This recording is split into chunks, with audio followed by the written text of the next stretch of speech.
Внатрепартиските комбинаторики пред престојните локални избори креираат интересен амбиент во средините каде актуелните градоначалници не се во милост на партиското раководство и на секаков начин се обидуваат таа слика да ја представат на јавноста, влегувајќи во конфронтации, дури и со оние со кои реално би требало да се во ист табор.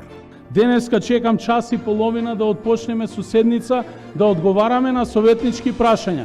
Ние денеска имаме трето продолжение токму затоа што вие на претходно закажана седница на советнички прашања бевте присутни само колку што вие сметавте дека сте присутни и не одседевте до крајот во петокот.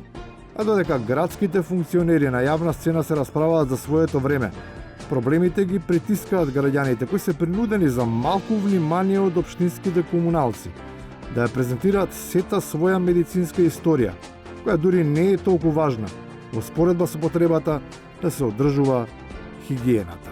На мене докторите ми речоа чистоќа да има. Јас со 11 кила тумор сум оперисана и сега сум кила фанала, пак ќе ме оперират. За еден месец 3 пати ме отвараа у Скопје на исто место. На мене хигиена ми требе, ја чинја 500.000 динара троша месечно за моето здравје, а чистоќата немам околу мојата куќа. Се разбира, секој Сизиф си го фали својот камен, ама кога ќе биде поставено прашањето како да се дојде до решение, односно ослободување од тој товар, тогаш самите влегуваат во замка каде да го паркираат, бидејќи не може да детектираат адекватна солуција. Што доаѓаат луѓе од страна, ќе паркираат, а нема кај да паркираат, а треба да платат, они не знаат како да плаќаат. Они требаше да го направат тоа со катни гаражи одамна, ама тоа не го направија, више, ама сега моментално не е доброто. Затоа треба сепак нешто повеќе, а тоа барем засега им недостасува и на локалните власти и на нестрпливите граѓани, па трагајќи по формат преку кој би се стигнало до тоа нешто. Оние кои се оставени без избор се повикуваат и бараат подршка од повисоки авторитети. А еден Господ само кал да ни даде дечко. А еден Господ само кал да ни даде дечко. Некаде дава повеќе, некаде дава помалку, затоа е мощно важно нивото да се подигнува.